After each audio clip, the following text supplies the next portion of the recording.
Metal Show right here on the ClassicMetalShow.com. Kicking off the show tonight, we heard something from Aftershock from their Burning Chrome release with When Comes the Rain. And as a salute to all great Americans who believe in this country and who are still patriotic and who still believe in the Constitution and the Bill of Rights, and the people who do not kneel for the national anthem, and people who do not riot, and people who do not support Black Lives Matter. It's Judas Priest with United, and a guy who actually served this country in the military, and a guy who remembers 9/11 as much as the rest of us, for most of us anyway, as my good friend and partner, Chris Aiken. What's going on, Chris? What is up, sir? Welcome back. Well, I'm here, and I'm glad to be back. I feel very comfortable in this studio seat, ready to entertain the folks. Well, they're ready for it. Since most of them hate John, they're ready to have you back. Well, you know what? I actually listened to some of the show last week, and I'm going to tip my hat to John. I thought he did a pretty good job. Yeah, he stayed sober. That was good. Well, I thought that he was on topic. He was. Now, I got to admit, though, when he starts his giggling like a girl, all I could think of is the old 60s TV show Flipper. Yeah, they he does call have him Flipper. He does have a unique laugh. He has a cackle like a porpoise. He does. I was going to grab some of his laughter and get a porpoise sound. I was going to run it back to back, but I was too lazy to do that today. Nice. But that was the initial thought. That's funny. Yeah, no, we did a good show, a surprisingly sober show, a surprisingly on topic show. Yeah, you did. I listened to the full live last week. I listened to the full segment on the Bill and Ted movie. Yeah, okay. You know, and I thought the discussion was pretty lively and, you know, pretty dead on. And, you know, both of you made some pretty good, you know, assessments, pretty good points on that. I have not seen the movie. I mean, anybody who grew up, you know, who was, you know, in their teens or in their 20s in the 80s and into the early 90s, probably enjoyed the Bill and Ted adventure movies. Yeah. And I seen, you know, I just saw the advertisements. I have not seen any of the movie, but yeah, a little long in the tooth to be doing a Bill and Ted movie. I don't know. It's like one of my favorite movie franchises, Clerks. Yeah. I don't know that I want to see Kevin Smith and Jason Mewes do another Clerks movie at this point. They're both looking a little haggard. Yeah. Well, and as we said before, they did the Jay and Silent Bob reboot, and that wasn't very good. Not so good. No, it was just kind of bleh. Yeah, and it was kind of the same premise. Mm-hmm. They're grown and there's kids involved now. Yeah. You know, so it's just like, I don't want to see that. Yep.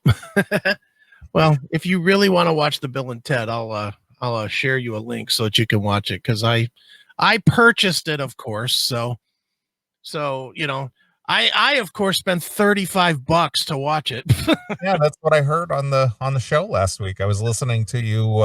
You spent the big money to have the whole, you know, the whole kit and caboodle as it goes. Well, you know what? It was $24 for the one, or $35 for all three, and I liked the first two, so I figured I can't really go wrong, and so I bought the 3-pack, and I'll watch the first two from here on out. You know, I'll never watch that one again. That movie stinks. It's unfortunate. I mean, you try to relive some past glories and so on and so forth, and it's just like, it's kind of lost its appeal. Yeah. The luster is gone. The polish is all gone. Yeah. They go from being, you know, silly and juvenile to just dummies. Yeah. That's really what it is. That attitude works when you're 20, but when you're in your 50s, you just come off like a fucking idiot. Yeah. Boy, I tell you what, I haven't seen Keanu Reeves in anything recently aside from those, John Wick movies? John Wick, yeah. He has not aged well. No, he talk about long in the tooth. My goodness. How old is Keanu Reeves? He can't be much older than me. He's got to be our age. Let's see here. Keanu Reeves' age. He is 56. Yeah, he's a year younger than me. Yeah. Sure, I'm actually 56. I'll be 57 at the end of the year, but still, I looked at that guy and I was just like, holy shit, what happened to him? Yeah, I know it You definitely. know? He definitely. They might have made him look a little bit older in the movie. Yeah, maybe, I don't know. I don't know, but yeah, he just, that Withers kid guy, he just looks like he's kind of just an older version of himself, Yeah. but yeah, I don't know. I'll watch it, I'll watch it. I'll give it a 2 hour waste of time. Yeah. Why not? So anyway, but yeah, not a bad show last week. I sat and listened to, as I said, I listened to the review last week live. I was sitting outside on Don's deck at his house Okay. and having a few cocktails and listening to the show Right. and enjoying it. Oh, good. So anyway, I traveled last week, as most people are aware. Sure. And I went out to New Mexico. Don invited me out to spend 4 days out there at his place in New Mexico. So I went to Santa Fe. Right. And traveling this time with this COVID anyway is interesting still. I mean, it's actually getting busier because the last time I flew was back in when was that? Was that I guess it was the first part of August. Right. I flew in March. See, March. No, I flew. No, I went to I went to Roanoke, and the plane was empty. And this time, all the flights that I were on, the planes were full. Okay. So people are breaking out of the whole afraid to travel thing. Right. But the rules are so stupid. It's just the dumbest goddamn thing I ever heard. I mean, of course, you got to wear a mask everywhere you go. Right. You got to wear one in the airport. You got to wear it for the whole flight. But the rules on alcohol service is bizarre. Why? Well, here's the thing. So I don't know if it's just from state to state or whatever, but so I flew out of Chicago. Right. Look at that picture. That's too silly. So I flew out of Chicago and first of all, let me back up. I'll give you a rundown here. So I flew out on Thursday morning. Right. So I spent the night over at a Hilton near Chicago O'Hare because my flight took off at 8:30 in the morning. So I wasn't gonna, leave the house at 5 to get out there. Sure. So I just decided to stay at a hotel there close to the airport so I wouldn't have to be rushing around in the morning. Right. So I'm at the bar. There's one other guy in the bar and the bartender. Okay. This big hotel. There's nobody there. I mean, Right. I get it. I get people aren't traveling and whatnot, but I just don't know how these corporations stay in business because I was at this hotel. It's one of the, better hotel and a nice Hilton. So I go in the bar and it's just one guy and the bartender. That's it. Nice. So I walk in and, they're both sitting there just shooting the shit and nothing to do. And I come in and sit down and both of it, interestingly enough, in liberal Chicago, Right. both of them were Trump supporters. Okay. And we were talking about the whole mask thing and everything. And we were all in agreement that this is a bunch of bullshit and that it's a conspiracy. Right. So we got into the whole, not so much political talk, but just how much upheaval is going on prior to the election. Sure. Trying to tip the balance somehow. Mm-hmm. And, the guy at the end of the bar, he kind of chimed in a little bit. And the bartender, boy, he had a lot to say. Right. And it was kind of interesting to hear these guys talk because they believe the same exactly the way that I do, or our thoughts were exactly the same about all the garbage that's going on with all the political unrest and the riots and the Black Lives Matter and the mask and the pandemic and the shutting down the country. And, people are tired of it. Well, yeah, they definitely are. So, I got their perspective from it, and they were, it's just like, yeah, it's exactly, Right. so we kind of had a good chat in the Sure. bar. So anyway, I get to the airport Thursday morning, and of course it's all masks and this and that. But the one great thing about traveling, you don't have to wait in line very long to get through security. Nice. You just walk right in the airport, and walk right up to the TSA agent and walk through the security and you're in. I mean, you don't stand there and wait for anything because there's nobody in line. Right. Walk up to the agent, he grabs your balls, and on you go, right? Basically, that's it. The funny thing is that of course you have to wear a mask. So when you walk up there with your driver's license, your ID, could you pull your mask down, sir? No, I don't want to breathe your air, fuckwad. Because they want to compare your face to your ID. That's when you say, well, you put your mask on so that I can fucking not breathe your air, fucky. Well, they were wearing their masks, but it's just funny that you got to wear a mask, but you got to pull it down to identify yourself. Yeah, but no risk there. No. No risk there at all, because every single person that comes through the TSA is pulling their mask down to breathe and all their fucking funk. If there is such a thing as fucking COVID funk, every single person that's getting on a plane is laying it onto the fucking TSA, whatever you call that thing, detector, the metal detector or whatever. Right. Yeah, that makes sense. So you get through there, and so if you wanted to go to the bar, you could order a drink if you wanted. Yeah. But you can't. In Chicago, you had to drink it within the confines of the bar, which makes sense. Okay. But when I flew into Dallas to catch my connector to Santa Fe, New Mexico. Okay. You could order a drink at the bar, but they put it in a to-go glass and you had to leave the bar area to consume it. So what, you drink it while you're walking around? Yes. But you're supposed to wear a mask when you're walking around. Well, yeah, well, you could take the mask down while you're consuming whatever it is that you're consuming, but you can't stand at the bar and consume whatever it is that you bought. This is the dumbest fucking. I know, it's the weirdest goddamn thing. So, I didn't realize that was the rule because I walked into a bar to get a cocktail because it was like noon or so. Right. And I noticed that there's no chairs at the bar. All the chairs are all stacked up in the corner. Oh yeah. So you walk in there and you order, I ordered a Chicago style dog and a Jack and Coke. And the guy goes, well, you can't drink that here. You have to wait to get your order. Oh, that was the other thing. You have to order food if you order a drink. You can't just order a drink. You have to get food with it.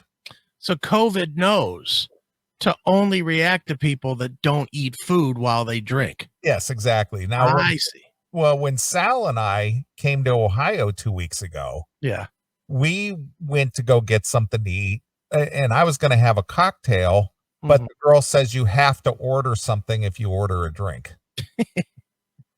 That's the rule and there was really no explanation for it. Right. You have to order food if you get a drink, and that's the same way it was in Dallas, but you had to take your food and drink away from the bar and go consume it in the concourse. Yeah. So stupid. So then when you board the plane, there's no beverage, food or beverage services on the planes now. Okay. None. Right. So when you board the plane, you're supposed to quote unquote observe social distancing. So you got to walk, 6 feet apart from the person getting on the plane in front of you. But you sit for 2 hours on the plane right next to the person. Yeah, of course. But then when you get off the plane, even though you're all sitting together for a 2-hour flight on the plane, then they announced that they're practicing social distancing. So they were only allowing 2 people at a time to get up from their row. Are you fucking kidding me?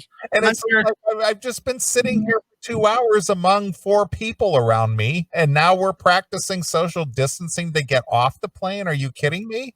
And they're treating you like you're a fucking 6-year-old in first grade. Row 1, row 1. That's exactly right. First, Get- first row, you may get up. Second row, you may get up. Third row, stand by. The fuck out of here. It was just the most bizarre thing. And it was just like, how is this helping anything? How about this? You're all breathing the same air in a tube. Yes. You got 100 people breathing the same bullshit in and out in a tube. Yeah. And what, you think exiting the plane 6 feet apart is going to make it safer, you fucking jizzballs? Holy shit. So, when you fly, they always do the whole safety thing where they show you the masks drop down and stuff. Yeah. Mm-hmm. But due to the COVID, they will not be demonstrating how to put the mask on. Oh, well, that's good. Because then the steward or stewardess or flight waitress or whatever you want to call her, faggot, she would have to take their mask off or put this thing on, or the last person who had it close to their mouth, they can't have that. Good. I hope somebody actually dies because their plane loses pressure and they put the fucking air mask on over their other mask and can't breathe. Yeah. I hope it happens from not getting their lesson from fucking Delta or whoever. Yeah, from American. Jesus Christ. Yeah. So then, of course, the menagerie of people that you see traveling that have their own way of traveling, I guess. Okay. I literally saw people wearing a face mask and a shield. Oh, good. Like one of those orthodontist shields, or one of those yeah. you know what I'm talking about? Yeah. So they were wearing the cloth mask over their mouth and nose, and then they had a shield on in front of them. Well, that's pretty safe, but next time they should go with the astronaut helmet as well. Exactly. To make completely sure that they protect themselves from anybody else's breath. Jesus. Then the people who wear the rubber gloves, those are the other ones that made me laugh. The ones who are actually wearing the rubber gloves and the mask and the shield. Right. It's like, well, why don't you just wrap yourself in hefty trash bags while you're at it? Why don't you just open your closet and crawl in it and never come out? Just hide. Just hide, because you're too big of a fucking pussy to come out. Yeah. You do realize that half the buildings you've gone in for your entire life are full of fucking lead paint, right? And you're breathing that shit and asbestos everywhere you fucking go, right? You get that, don't you? Yeah. Jesus. Idiots. So anyway, the traveling is just bizarre. It's like Bizarro World.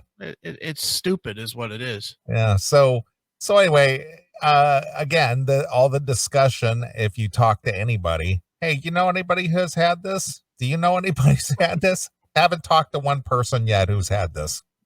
Not one. Yeah. Not one. It's like, do you know anybody? No. Well, I heard of somebody, but do you know anybody? Nope. Don't know anybody. Yeah. I know more people that have lost their fucking houses in California from the fires than from coronavirus. Yeah, exactly.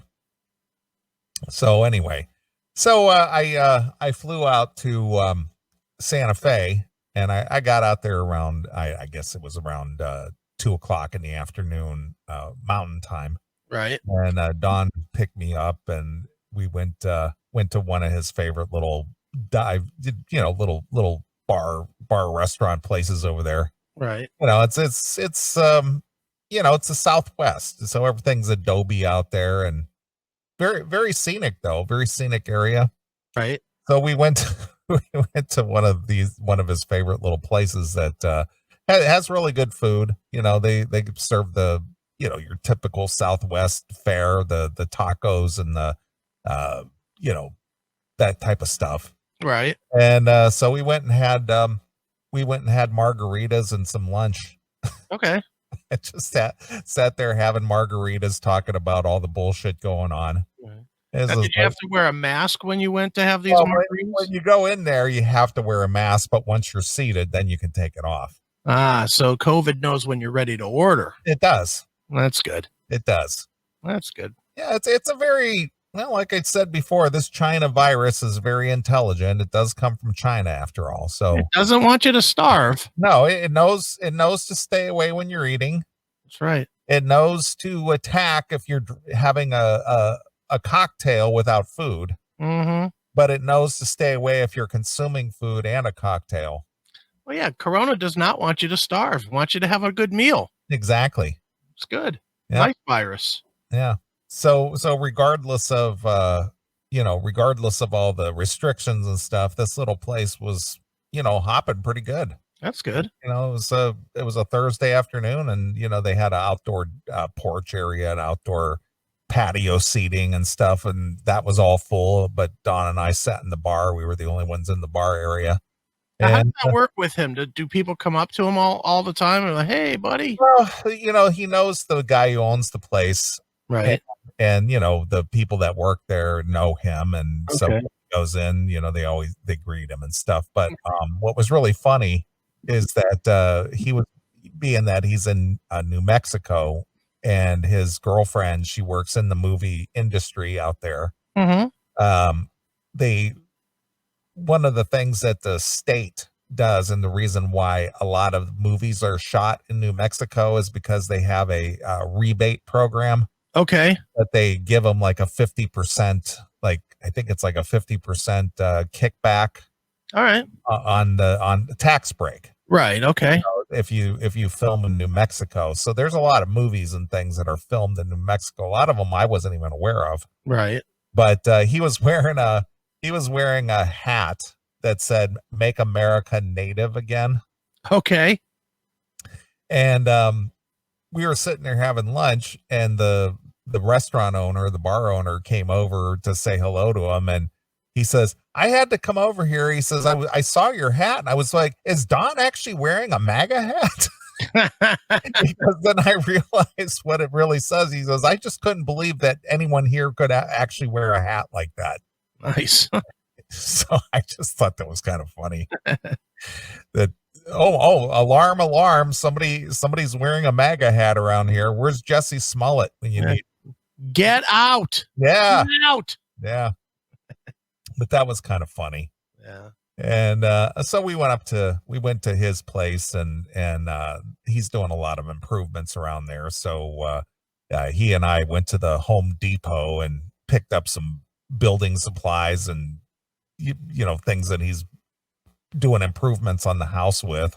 Right. So I kind of helped him out with all that stuff, and so basically we just kind of hung out and shot the shit, and just his girlfriend was there, and his girlfriend's sister, and so we just all hung out for a few days. And I went to one of my favorite movies, and I know I shared some of the photos with you. Sure. But being that his girlfriend, she's in the movie business or production business, she took me to Las Vegas, New Mexico, which is where they filmed a Longmire.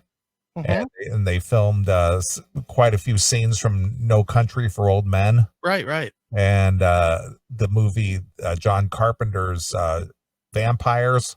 Right. They filmed that there. So she took me over there one afternoon, and I sent you a few photos of some of the No Country for Old Men scenes. Right. So that was kind of cool to see that stuff. Sure. So that was fun to do that. And one evening we went out to one of her producer friends had an outdoor, like a little gathering. And so we went there and had, outdoor food and whatnot at their house. Well, and just kind of hung out. It was just a nice, relaxing getaway. Yeah, got the fuck away from the Chicago. Thank Yeah, God. no kidding. And I saw they had a nice 60, 65 people shot while you were away. Yeah. It is such a shit show, man. It is. It's insane. So anyway, now football has started, and I see that Thursday night's game was a debacle with people booing, and the ratings were down, and people are just finally stepping up and showing the NFL what they really think of this garbage. Well, they can have it. I'm not watching. I'm Nope. done. I did not watch Thursday. I didn't watch anything either. I wasn't even tempted. I was like, I just know it's going to be a shit show and I don't want to see it. I don't want to hear about it. I don't care. You know, I heard that Andy Reid looked like a douche with a fucking face shield that got all fogged up or something. Face shield. He was wearing from what I heard, I haven't even seen a clip of it. I just heard Clay Travis talking about it. He was wearing a face shield and it got all fogged up on him so he couldn't see the field. You fucking rube. What an idiot. So when is this going to be over? November, what, 5th? 3rd. Well, that's the election. The day after the election. Yeah. The day they finally give up fighting the results. Yeah, of course. Right. So what do you say, January 1st? Yeah, something like that. Yeah. Something like that. Under no circumstances should Biden concede, no matter what. Hey, Joe, 50 states, all 50 states went to Trump. I'm still not conceding. I don't believe it. I demand a recount. So, what a mess. It is a fucking. I never would have believed at this point. You know, it just gets more bizarre and worse every week. Yeah. Yeah, just every week you think it can't get worse than this, and then it does. Every single fucking week. That's why I'm just settled into TV now. I'm settled into old TV and streaming TV where I don't have to fucking hear about any of it. Yeah. And it's been good. Bizarro world. Yep. So anyway, that was my little getaway for the Labor Day holiday. And I want to thank Don and his girlfriend for being, you know, very, very hospitable and allowing me to invade their place for a few days and hang out and sure. Just, you know, just to relax because every morning I would get up, you know, he lives on top of a mountain, which overlooks the Santa Fe Valley. Mm-hmm. So he has a porch out there that I would get up and go out on the porch and just sit out there for about an hour or so and just kind of be in a serene place, you know, right? Just kind of look out, a lot of birds, just sit there and just kind of chill. Now, is that his main place or is that his second home? Well, that's kind of his main place now because he's got a home with a guest house in the back in Beverly Hills, and he's rented both of them out now. Okay. So he's living mainly in Santa Fe now. Okay. So he's making money on his other two houses and living in that one. Right. So, but he's got a studio. I since his girlfriend's sister is there, they have a little guest house area. Well, she's staying there for a while. And so basically I stayed in Don's studio. Okay. They had one of those, you know, blow up beds. Right. And so I stayed in his studio and, you know, it was cool. Very, very chill. Very accommodating. Yeah, when the album comes out, you can say, yeah, I slept where they recorded that. Exactly. Exactly. Well, I know that he's a little you know, frustrated with the progress that he's been making. He's got 7 songs. Right. And your buddy John, mm-hmm. He's like MIA. I haven't heard from him in months. You know, I text with him a little bit. I was trying to motivate him to, you know, come out of his shell, but he's nowhere to be found. Yeah, well, he's scared. So he's a Corona bro, as Clay Travis likes to say. He's scared of everything. I guess he's just like, yeah, you know, I'm just waiting on John to, you know, finish up some tracks and things for me, and you know. I don't know what he's doing. Yeah. Mm-hmm. Yeah. And it's not like the old days where Don could just pick up a guitar himself and play it. Yeah. Well, that's the whole thing. You know, he says when, you know, I got a lot of the music written and stuff, but I can't play it. So I got to kind of show John or instruct him what I need him to play. Yeah. You know, but he's not anywhere to be found. Yeah. Call George up. He's not doing Lynch Mob anymore. He's got a little time. Well, that's the weird thing. because Don's got that contract with the Silver Lining Records, which, Right. just put out that Lost Songs, Right. and they're going to put out the new record. Well, both George and Jeff got a hold of Don and sent him like 2 or 3 songs Yeah. and said, "Hey, let's do a Dokken record." And he's like, "Well, I've already got a contract with Silver Lining. I can't do another record under Dokken with you guys." Right. Oh, well, fine then. No, fuck you. Yeah, it's like I'm already committed to another label right now. I can't, because I guess Frontiers, showed some interest in having an original Dokken record. And it's just like, well, who's going to play drums? Because Mick is MIA. Yeah. He's nowhere to be found. Maybe those guys know where he is. Well, they know where he is. I mean, Don knows where he is, but he's not playing. He's not playing drums at all. He sold his drum kit and everything. Yeah, the right amount of money, he'd probably show up. Yeah, maybe. But yeah, so it's just like, he's like, yeah, I can't, he says, I can't do anything with you guys. I'm doing another Dokken record over here. Yeah. All right. Well, then don't take these songs. Yeah. Then fuck off. Don't steal our ideas, man. Well, that really was what it boiled down to. It's like, don't take our songs. It's like, I'm not going to take your songs. Yeah. It's like, yeah, I've been known to write a song or two myself, friends. So I don't know. It's a weird world we live in. Mm-hmm. It sounds like that world hasn't changed in fucking 40 years. Those guys still are fucking all weird. Yeah. With each other.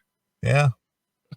But I tell you what, the most enjoyable thing about hanging out with Don, and I know everybody knows this when he's on the show, that guy has got stories for days. Oh, yeah. I've known Don for 25 years, and he can tell me more stories than I ever heard before. Sure. I mean, I've heard a few of the stories before, but he always has new ones all the time. Right.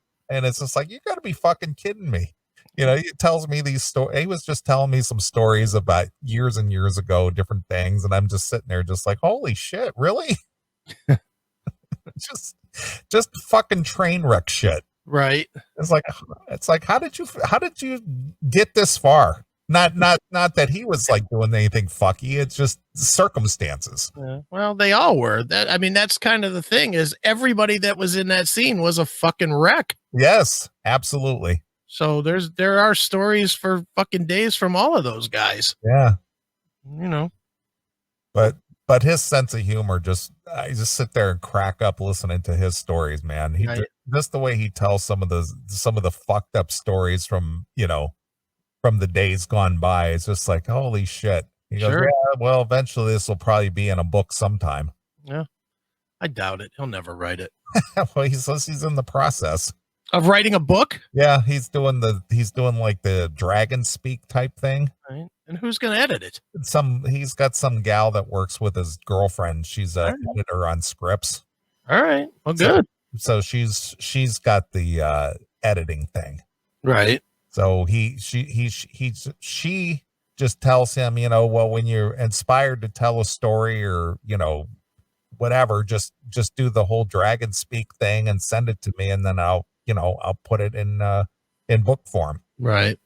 So I didn't even know dragon speak was still a thing. I'm not saying it's that specifically. I'm just using that like clean. Yeah. Mm-hmm. All right. Well, hey, good. I'd read that. Yeah. So anyway, lots of story there. Because his stories will be don't give two fucks about anything. Well, that's the whole thing. He's just like, if and when this book comes out, he says a lot of people are going to be pissed off. Good. Because I'm not going to sugarcoat anything. That's the book he should put out on his very last tour. Take it around with him to sell at the shows, and then that's it. I'm done. I'm never going to go out again. And good thing too, because none of these fucks will ever play a show with me again. Yeah, you're probably right about that. That would be great. Mm-hmm. I've heard some of those stories, when off show, like just talking to him. Yeah. And he tells some stories about certain guys, and it's just like, ooh. Well, that was my reaction to a few of the things he was telling me was, oh. I know I've heard him tell some stories about a certain drummer that we all know, and it's just like, oh my God. Yeah, exactly. So it was fun. It was fun. So again, just being able to get away from Chicago area and, just being able to sit back and relax and Yeah. not worry about emails or phone calls or Right. any just day-to-day nonsense was nice. Yeah. No, you did. You sounds like you had a good time, man. That's good. I did. It was very relaxing. Cool. Very cool. Didn't have to get up. I didn't get up until like 9 o'clock every day. And then his girlfriend, Jen, she would fix me a latte and Jeez. just sit out there on the porch and just relax. You pampered bitch, you. I know. It was nice. Came out, gave you a Manny and a petty. Yeah, exactly. Exactly. It's funny.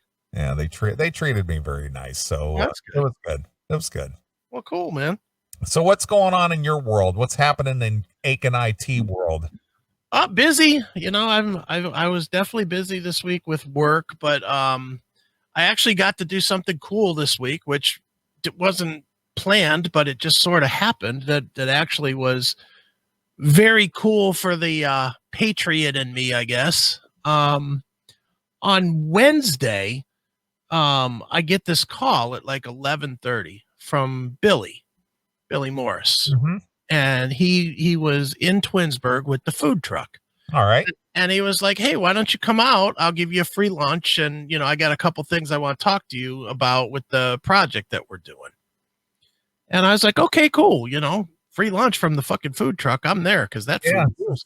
And since we didn't get any. Exactly. That was exactly my thought was I didn't get any on fucking Saturday. You're damn right I'm coming on Wednesday. Yeah, I would have been there in a flash. And I was. But I get out there. I go out. It was at the Twinsburg Fire Department. It was a lunch for the Twinsburg firemen and the cops. And I'm out there and I just came out to hang out really.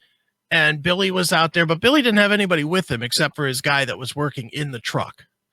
And just Billy. And then Mike Trevisano was out. Oh, really?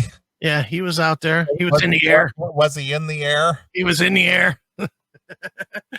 And then ironically, one of his co-hosts now was my intern at WMMS when we first started on the metal show. All right.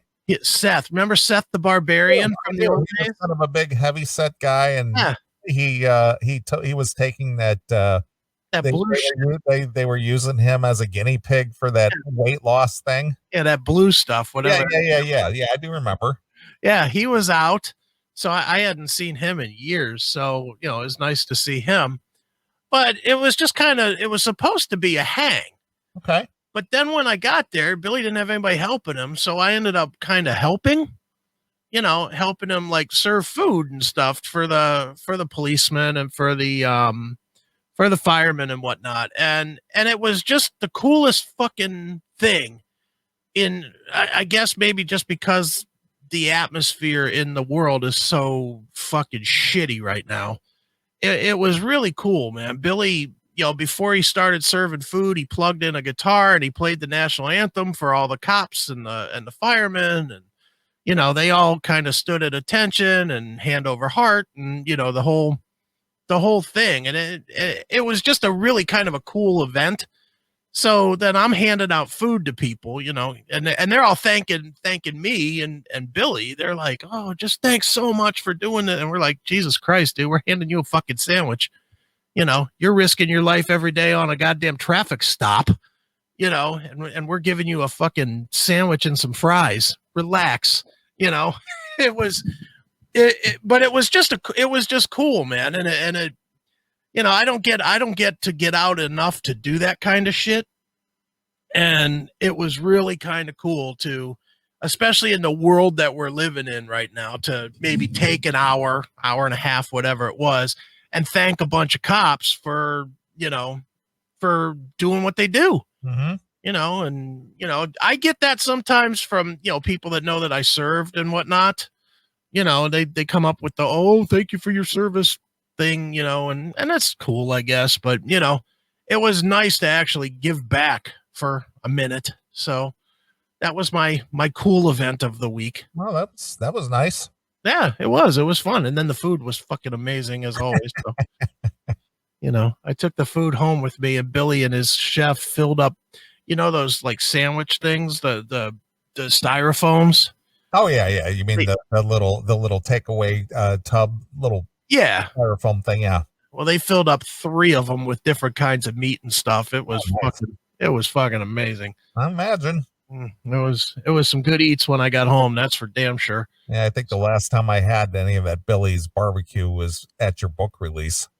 Oh yeah. I think that's the last time. Yeah, and you had some at Pinball PA's open too, right? That was 5 years ago, though. 6 years ago. Yeah. You've forgotten the taste in a mere 6 years? Yeah. Well, you had it at your book release party, and that's right.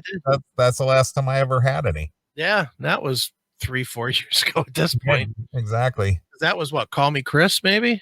Yeah, it must have been. Yeah, that was years ago at this point. Jesus Christ. Yeah. Where's the fucking time going? That's when Randy was there, and we did the show. Everybody did the show. Everybody chimed in on the show. Yeah, I think that's when you had to go settle John down because they were in the other room. Yeah. And by settle him down, you mean threw him over my couch? No, I didn't see it because I was in the other room, but they were in there arguing. Who was he arguing with, his brother or something? He was arguing with AJ. Yeah. I went in there and told them both to shut the fuck up, and John stepped up at me and I knocked him clean over my couch. Boom. Yeah. So that's the last time. Yeah, brothers fight. Yeah. Just people getting loud. Yeah. But we stopped it. What I remember most about that was that, I came in and I felt bad. I thought Stephanie was going to give me shit. And she was like, good, he fucking deserves it. Well, whatever. You know what? I can't say that I've ever gotten into a argument like that, a loud argument with anyone. Right. Not even once. Yeah, but you're not you almost did fucking 2 weeks ago. Yeah, but I didn't get into an argument like a loud, screaming match. That guy wanted to fight you. Yeah, but did you see me flinch? No, of course not. Dude, did you see? I was talking about it last week. I know. I heard you. I pushed Stephanie off of me so that if he fucking lunged at you, I could hit him in the back of his head. Yeah. It was like, holy fuck, what is wrong? I don't, I get it, because I'll be honest, when you said it to him, I was like, what the fuck is he doing? I thought you were drunk. I ain't gonna lie. I thought you were a little bit drunk, and you were wasn't drunk at all. I was just being silly. But that guy way overreacted. Oh yeah, of course he did. He's like, "What'd you fucking say? What'd you fucking say?" It's like, dude, chill. Yeah, just fucking relax. Take a pill. Yeah. And then your friend Todd come in. Hey man, he's cool. He's a friend, man. It's like, all right, take it easy. Nobody's gonna assault this guy. Right. Relax. Everybody's cool. Nobody did anything, so take it easy. The only one threatening to fight was that guy. Yeah. Wasn't us.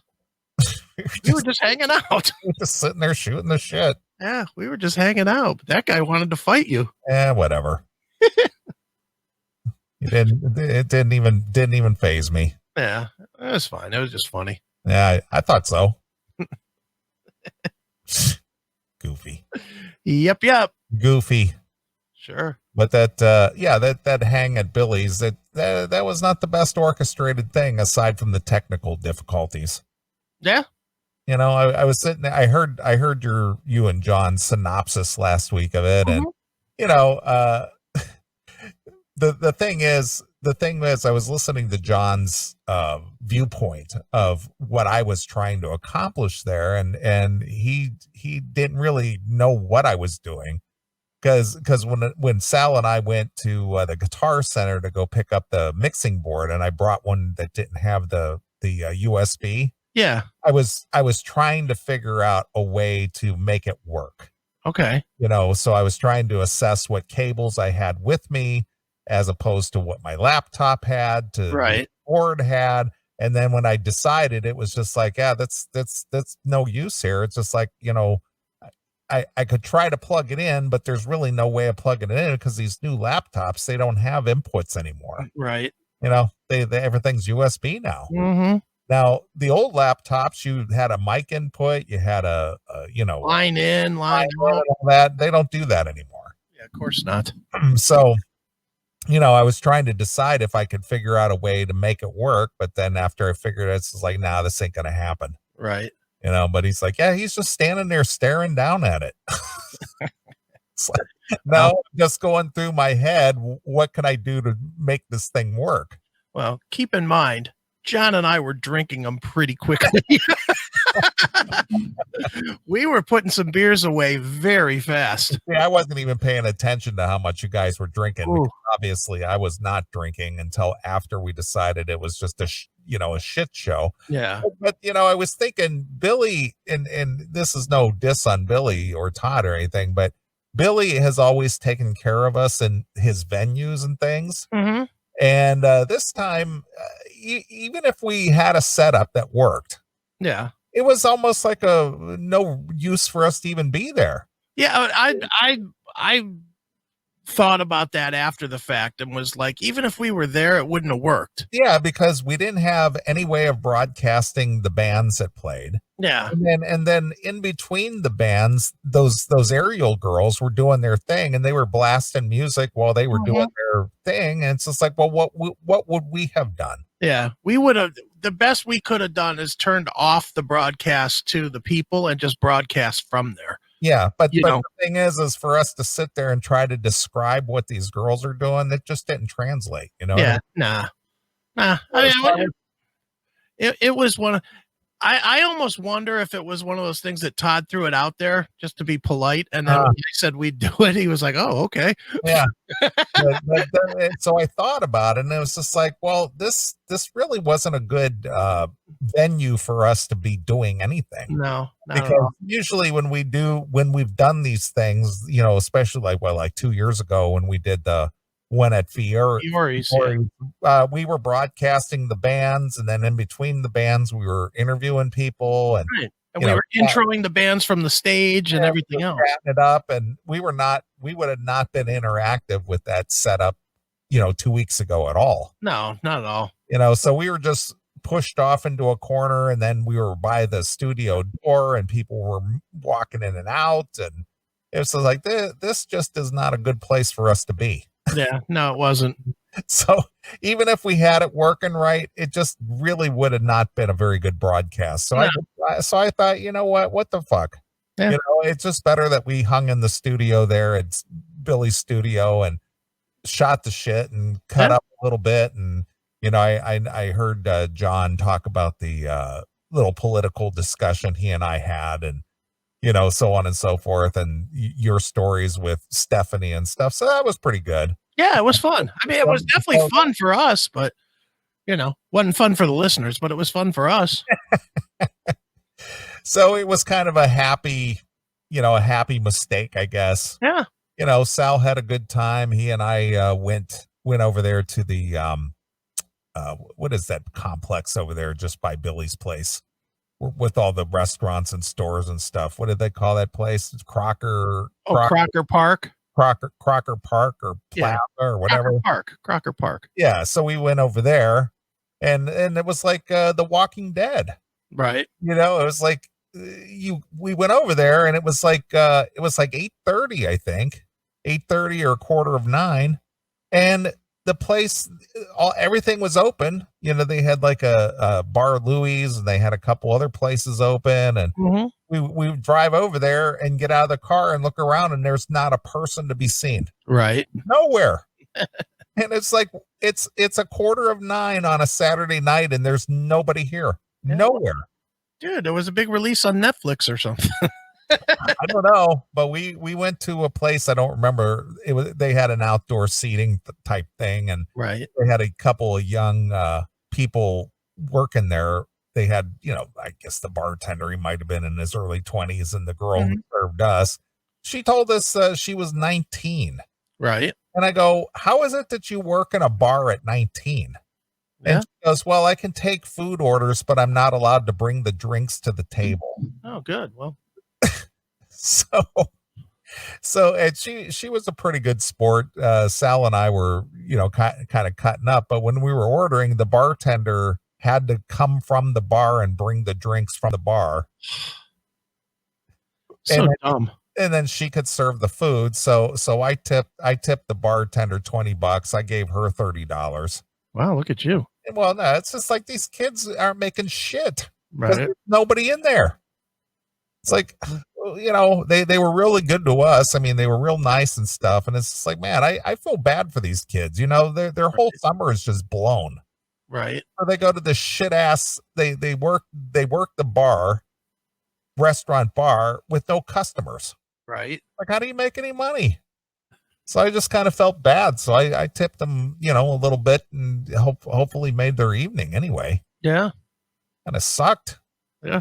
Hey, you probably gave them all the money that they made for the night. That's what I'm saying. It's it's a clusterfuck out there right now, dude. Believe me, even with fucking Pinball PA, man. Let me look. We did today for a Saturday. Saturdays I used to do pre-COVID. I used to do like $3,000 on a Saturday. Today, let's take a look. Today I did a whopping $404. Then you got to pay your staff and the lights and whatever rent, and so basically you're still in the hole today. Oh, I'm way in the hole today. Yeah, Don was asking me about your pinball place, if you were still open or if that was go to the wayside. I said, well, he's trying to hang in there. I'll hang in. I got a shit ton of fucking stimulus money, so I'm good. That's what I told him. He was just like, oh, hey, good for him. Yeah, first time I've ever looked in a bank account and seen fucking $100,000. Yeah, well, were you able to at least give some to your landlord? Oh yeah, I didn't dude. It's not like I saw it and I'm keeping it. Oh, I didn't say that. I mean, I'm sure that you didn't give it all to him. No. Actually, I bought a building. You bought a building? I did. What do you mean you bought a building? I mean, just that. I bought a building. We had a building over one town over that we use for storage. Okay. Yeah, I'm aware of that. That's where you keep the games, right? Yeah. Mm-hmm. Well, we were paying rent on that, and then we were paying the taxes off of it. We were paying a low rent, but we were paying the tax on the building every year. So the guy offered me the building for $10,000, so I bought it. Oh, well, hey, how about that? So I bought, it's worth $80 whatever $1,000. So why did he cut it loose for so cheap? Because he needed money. Oh, okay. Like everybody else, he needed coin. Okay. So I had that money, so it's like, fuck it. Here you go, dude. I'm just waiting on all the legal shit to get here via FedEx. Yeah, how about that? But yeah, now I'm a building heir. I own a building. Very nice. Well, good for you. Which means if all of this shit falls apart, I have somewhere to live now. I could live in my storage shed. Yeah, exactly. Oh boy. So yeah, I guess that was another thing I did this week is I bought a building. Well, good for you. So lucky me. Yeah. Well, hey, you know what? The thing is, you got to grab those opportunities when they present themselves. Yeah. Well, and really it was just about saving money. Really, it wasn't about spending money. It was about, this can cut me, several $1,000s a year of spending. Yeah, absolutely. So fucking buy it. And like I said, if the world goes to shit, I got somewhere I can stay. I'm not even kidding. I say that somewhat in jest, but that's like my biggest fear ever is being homeless. Yeah. And it's like, I know I have people that I could fucking call and I could probably stay with them as long as I wanted to, but who wants to do that? Yeah. Well, I agree with you. I'd rather just have a place that I could turn on the heat and I'd be good. Yeah, I get you. I live fairly simple too, so if something were to happen here for any reason, I could downgrade into a one-room apartment like the rep. Yeah. Hey, there's nothing wrong with the 300 square foot apartment, dude. As long as you keep it clean and you don't have a greasy stain on your pillow. A big old pillow with a brown stain in the middle of it. Gross. Yes, it was pretty nasty. Gross.